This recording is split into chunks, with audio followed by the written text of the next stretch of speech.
주님 오실 그날 같이 예수의 이름 하나 붙들고 그 이름의 권능으로 많은 어려움을 이기며 하나님 앞에 영광을 돌리는 하나님의 백성이 되어지기를 주님의 이름으로 축복합니다. 이스라엘 백성들은 모세의 명령에 따라 이제 하나님을 만날 준비를 하게 되었습니다.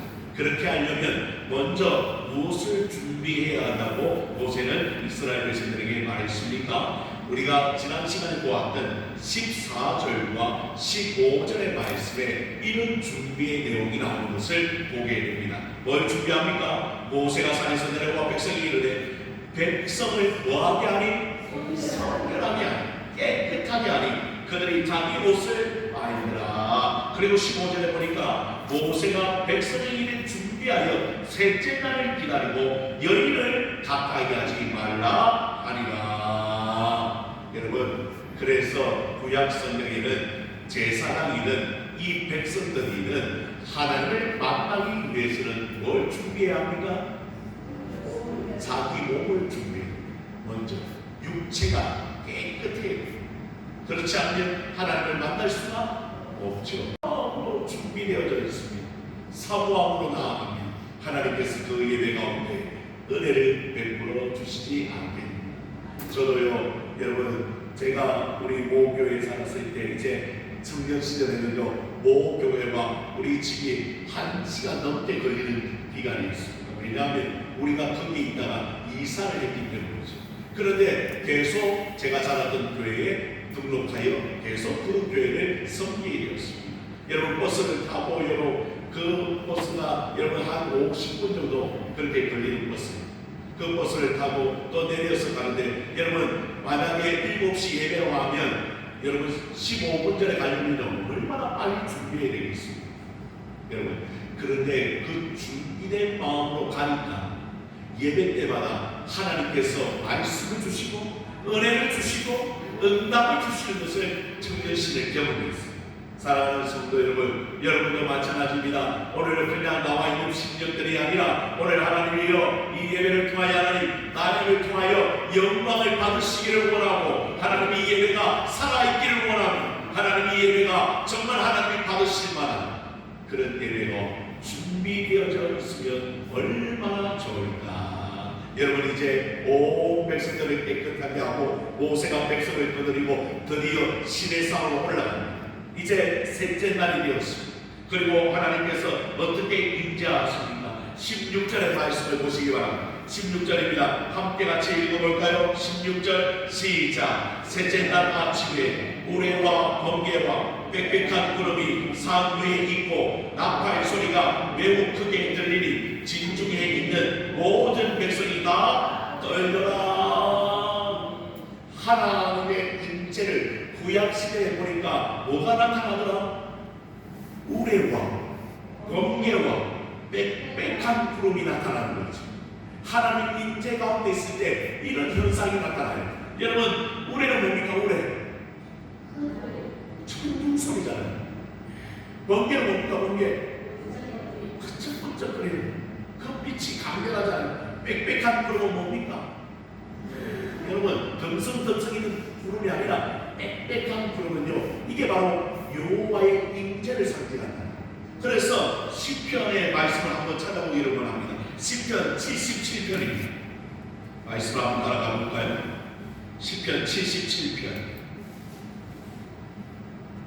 18절.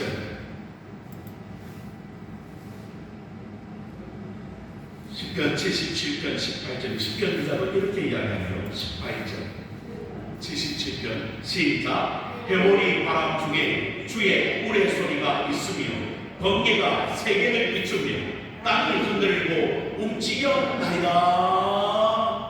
그러니까 주님께서 나타나실 때 구약시대에는 이런 현상, 초자연적인 현상이 나타난다는 거예요. 그래서 이 현상을 보고요, 어떻게 되었습니까? 이 백성들이 떨려요. 왜 떨립니까, 여러분? 아니, 하나님의 위대하심 앞에 떠는 거였지. 그 권능 앞에 나아갈 수가 없는 거예요. 왜? 그 위대하신 현상을 보니까 하나님은 우리가 가까이 할 존재가 아니라는 거예요. 그래서 경외심을 가지고 하나님 앞에 지금 떨고 있는 거예요. 여러분, 만약에 이 시대에도 예배 시간에 우리가 나왔는데 전등 소리가 나고 말이죠, 번개가 번쩍번쩍하고 구름이 빽빽하게 우리 가운데 임재한다면, 이야, 뭐 할렐루야 외치는 사람도 있겠지만 먼저 이 백성들처럼 두렵고 떨리게 돼요. 왜냐하면 하나님 그런 하나님이십니다. 전능하신 하나님, 위대하신 하나님, 모든 천지 만물을 조성하신 그분이 우리를 만나기로 한다면 우리는 떨 수밖에 없어요. 엄청 떨었어요, 우리가. 그런데 더 귀한 것은 그뿐만이 아니었습니다. 18절에 보십시오. 이제 모세가 하나님을 맞으러 나가는데 18절입니다. 제가 공독합니다. 시내산에 뭐가 자욱하니? 연기가 자욱하니 여호와께서 뭐 가운데서? 불 가운데서 거기 강림하시니라. 그 연기가 옹기가마 연기같이 떠오르고 온산이 크게 진동하네. 이게 무슨 이야기입니까? 여호와께서는 뭐 가운데 임재하시더라? 불 가운데. 여러분, 구약시대의 불은요, 심판의 상대. 여러분, 소돔과 고모라가 뭘로 심판받았습니까? 불로 심판. 그런데 오늘 시내산에 강림하시는 그 하나님이 뭐 가운데 임재하시더라? 불 가운데. 그러면 불은 뭘 상징합니까? 불, 모든 것을 태워버리잖아요. 그렇죠? 불이라는 것은 모든 것을 태워버립니다. 다시 말하면 우리의 모든 악한 것들을 하나님께서 태우시기 위하여, 심판하시기 위하여 그 땅에 임재하는 거예요. 그리고 이 불이로 나중에는 성령의 역사 가운데 나타나요. 그렇죠? 사도행전에 보니까 불이 갈라지는 뼈같이 그들에게 임재하시잖아요. 그러면 어떻게 됩니까? 그 모든 심령들이 변화되고 거듭나고 하나님 앞에 나와 회복하는 놀라운 역사가 일어나잖아요. 그런데 구약시대에는 실제적인 불로 하나님께서 그 가운데 임재하시니까, 여러분, 이스라엘 백성들이 하나님을 만나러 가까이 갈 수가 없죠. 왜? 번개가 치고요, 우레가 일어나고 빽빽한 구름이 나타나고 큰 소리가 나고 나팔 소리 난다 그랬잖아요. 그 나팔 소리가 울리고 그 가운데 불 가운데 임재하시니까, 여러분, 여호와의 불이라면 누가 승자가 생각납니까? 엘리야 승자가 생각납니다. 하나님 앞에 하나님 우리로 불로 응답해 주십시오. 그랬더니 진짜 하늘에서 불이 내려갔잖아요. 그 장엄한 광경 앞에 온 백성들이 살아계신 하나님을 바라보는, 사랑하는 성도들, 오늘 제가 원하는 게, 하나님, 우리 심령이 몇 명이 모여있던 상관이 없습니다. 그 가운데 하나님의 말씀이 있고 성령의 역사가 있다면, 하나님이여, 이 가운데도 성령의 은혜가 부어질 줄로 믿습니다. 늘 마음으로 준비되어지는 하나님, 오늘 이 예배 가운데도 성령의 은혜를 부어주실 줄로 믿으시기를 바랍니다.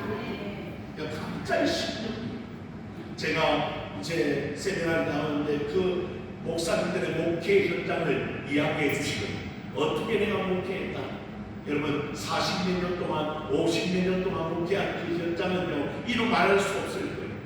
그런데 그곳에서 그 목회를 담당하고 그 교회를 세울 수 있었던 것은 자기의 능력, 자기의 말솜씨, 모든 것을 했던 자기의 일들 아니라는 거예요. 그래서 그 목사님이 어떤 목회나 물어봤더니 의탄 목회를 해요. 의탄. 하나님 앞에 신탄 목회를 합니다. 나는 다 누구에게 맡겨드린다? 하나님 앞에 맡겨드리니까 목회가 쉬워진 거예요. 자기 힘으로 하려는 때는 목회가 안 되는데, 하나님 앞에 맡겨드릴 때는 그 목회가 열리는 것이 목회예요. 여러분, 그게 목회예요. 마찬가지로 하나님의 임재 가운데 우리가 있기를 원합니까? 그러면 사모하는 마음으로 마음의 문을 열고 하나님을 찾아야 하는 거예요. 하나님을 만나야 하는 겁니다. 그래서 여러분, 성령의 은혜가 그 가운데 부어지는 거예요. 여러분, 고넬료 가정이 왜 복을 받았습니까? 사모, 하나님 말씀을 듣고 싶고, 하나님 그 사역자를 초빙하여, 베드로를 초빙하여 그 말씀을 들었더니 성령의 은혜가 그들에게 부어지는 거예요. 초대교회에 일어나는 그 성령이 이방인에게도 부어지고. 사랑하는 성도, 우리 교회도 그런 은혜가 넘치는 예배가 되기를 원합니까? 여러분들이 살아있습니다. 그래서 사모하는 마음으로 나아가요. 여러분, 설교자도 말씀을 잘 준비하지만 그 말씀을 받는 성도들이 더 중요하다니까요. 깨떡 같은 말씀이라도 찰떡같이 여기고 그 말씀이 성령으로 역사한다. 그걸 우리가 알아야 되잖아요. 사랑하는 성도 여러분, 그런 은혜가 오늘 이 시내산에만 있는 것이 아니라 오늘 우리 보안동신교 예배도 있기를 소원합니다. 그런 두려운 때문에 왜 하나님을 만나지 못할 것 같으니까. 그래서 하나님께서 어떻게 하십니까? 나팔 소리가 점점 커질 때 모세가 말하여 하나님의 음성을 듣게 되는데요. 놀라운 것은 여러분, 모세는 올라가지만 하나님께서는 백성들에게 경고하라고 이야기해요. 왜? 올라오다가 모세는 올라올 수 있지만 백성이 올라오다가 어떻게 될까봐 하나님께서 그들을 칠까봐 경계를 주는 것을 오늘 보게 됩니다. 그 경계의 말씀이 21절의 말씀입니다. 21절을 보시죠.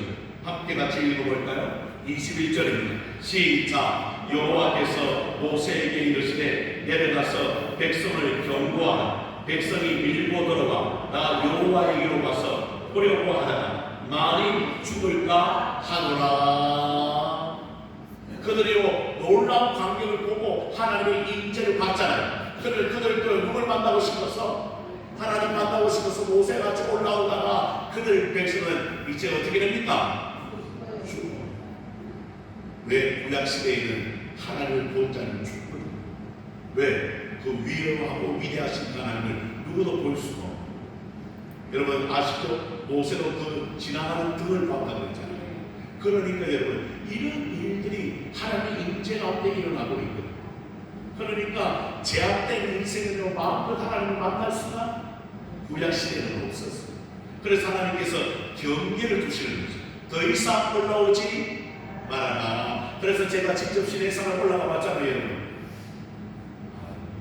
여러분 안 올라간다고 그렇게 섭섭해하지 말고 아마 올라갈 때가 있을 거예요. 저는요 젊을 때 올라갔거든요. 그래서 올라가 보니까 진짜 경계가 있더라고요. 경계가 있어요. 모세가 올라갔던 꼭대기가 있고 그 중간쯤에 70인 장로들이 모여있던 곳이 있고 그 밑에 백성들이 모여있던 곳이 있더라고요. 그러니까 그냥 하나님께서 경계를 그렇게 정해두신 거예요. 그래서 어떻게 합니까? 그들이 함부로 하나님을 만나지 못하도록 하나님께서 그렇게 경계를 정해주신 거예요. 더 나아가는 22절의 말씀을 또 보시죠. 또 여호와께서 가까이 하는 제사장들의 그 몸을 뭐하게 하고 다시 성결히 하게 하라. 나 여호와가 그들을 칠까 하노라. 방금 말씀드린 것처럼 백성이 모여있는 곳이 있고 제사장이 모여있는 곳이 있고 또 누구만 혼자 올라갑니까? 모세가 혼자 올라갑니다. 왜? 모세를 왜 올라가죠? 만나는데 뭐 때문에 올라가요? 20장에 무슨 말씀이 기록되어 있죠? 출애굽기 20장에 뭐 말씀이 기록되어 있죠? 오늘 19장이잖아요. 20장에는 어떤 말씀이 기록되어 있죠? 십계명입니다. 십계명. 20장에 십계명이 나와요. 다시 말하면 하나님 이 모세에게 말씀을 주시기 위하여 그 모세를 부르신 거예요. 10가지 말씀을 주기 위하여 하나님께서 특별히 지도자인 모세를 부르시는 것이죠. 그리고 모세가 올라가서 그 말씀판을 가지고 내려오는 거예요. 그렇죠? 그게 하나님의 방법입니다. 모든 백성이 한꺼번에 하나님을 만나는 것이 아니에요. 여러분 제사장을 통하여 하나님을 만나고 지금 모세 지도자를 통하여 하나님의 말씀을 받게 되는 것이 하나님의 방법입니다. 다시 말하면 이 모세는요 이 백성과 하나님 사이에 어떤 자입니까? 중보자입니다. 중재자입니다. 그래서 누구든지 하나님께서 모세에게 말씀하시고 모세는 그 말씀을 누구에게 전달하고? 그렇죠. 제사장과 백성들에게 전달하고 그리고 백성들이 궁금한 것은 누구에게 물어보고? 왜 모세에게 물어보고 그 모세는 또 누구에게 알아줍니까? 하나님. 이게 중보자의 역할입니다. 그래서 하나님께서 그 모세를 세우신 거죠. 그리고 그 모세를 통하여 하나님의 말씀을 전달받게 하셨더라. 더 나아가 하나님께서 이야기합니다. 23절에도 아주 정확하게 기록하고 있어요. 모세가 여호와 앞에 아뢰되 주께서 우리에게 명령하여 이루시기를 산 주위에 뭘 세워? 경계를 세워 산을 거룩하게 하라 하셨사온즉 백성이 시내산에 오르지 못하리라. 그렇죠? 경계가 있다는 거예요. 왜? 구약시대에는 함부로 하나님을 만날 수가 없었기 때문에 오로지 누구를 통하여? 제사장과 모세를 통하여 하나님을 만날 수가 있었지. 여러분, 그러면 오늘날 우리는 축복받았어요? 안 축복받았어요? 우리는 하나님을 제사장을 통하여 만납니까? 모세를 통하여 만납니까? 목회자를 통하여 만납니까? 아니, 우리는 마음껏 아버지의 이름을 부릅니다. 예전에 이 백성들은 아버지의 이름을 부를 수가 없었어요. 구약시대에 함부로 야훼 여호와의 이름을 부를 수가 없었어요. 그래서 그들은요 아도나이 주님이라고만 불렀어요. 왜? 여호와의 이름은 거룩한 이름이었기 때문에 그들이 함부로 입에 담을 이름이 아니었던 거예요. 그런데 놀라운 것은 우리는 지금 그 전능하신 하나님, 임재하시는 하나님, 거룩하신 하나님을 향하여 아버지라고 부르는 거예요. 이야, 이건 상상할 수 없는, 구약시대에 일어날 수 없는 이야기입니다. 그런데 우리 신약 백성들은 지금 하나님을 마음껏 만날 수가 있어요. 누굴 통하여 만나는 이야기인지 우리는 마음껏 주님을 만날 수가 있어요. 그러면 이 길이 누구 때문에 열린 거예요? 지금 예수님 때문에. 제가 지난 시간에 말씀드렸잖아요. 위에서부터 아래까지 뭐가 찢어졌더라? 이 지성소의 휘장이 찢어졌어요. 왜? 열리게 된다는 거예요. 예전에는 대제사장만 만났던 그 지성소에 이제는 누가 만날 수 있다?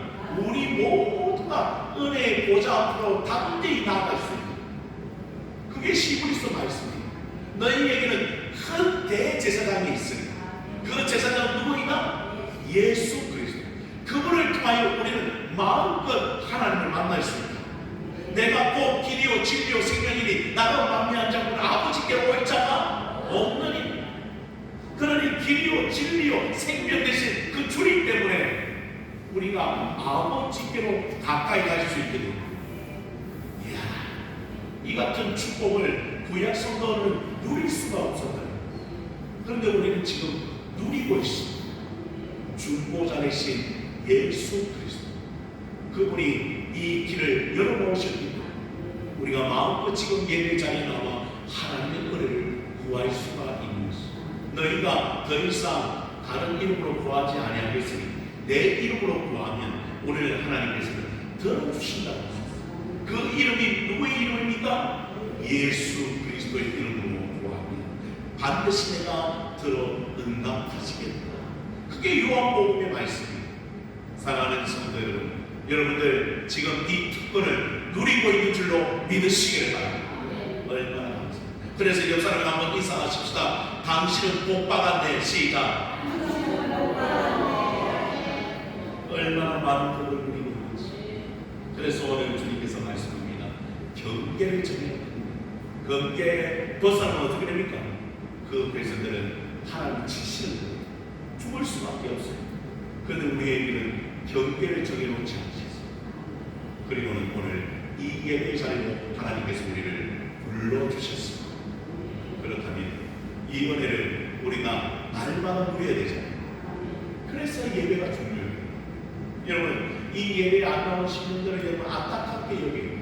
그리고 그들을 위해 이 예배 자리에 나올 수 있도록 하나님께서 그들의 마음을 감동시켜 달라고 기도할 필요가 있다는 거예요. 왜냐하면 이 예배가 우리의 인생의 마지막 예배일 수도 있기 때문에. 여러분 지금 보세요. 세계 정세가 얼마나 속히 흘러가는지. 이 어려운 시대에 우리가 할 수 있는 일이 있다면 이 예배의 특권을 우리가 누리기 위해서 오늘 이 예배를 통하여 이 나라 민족 그리고 우리 한국교회 이 말세 시대를 준비할 수 있는 그런 교회로 세워지기를 원한다는 그런 마음이 오늘 여러분의 마음이 되어지면 얼마나 감사드립니다. 사랑하는 성도 여러분, 정말 복된 역사인 줄 믿습니다.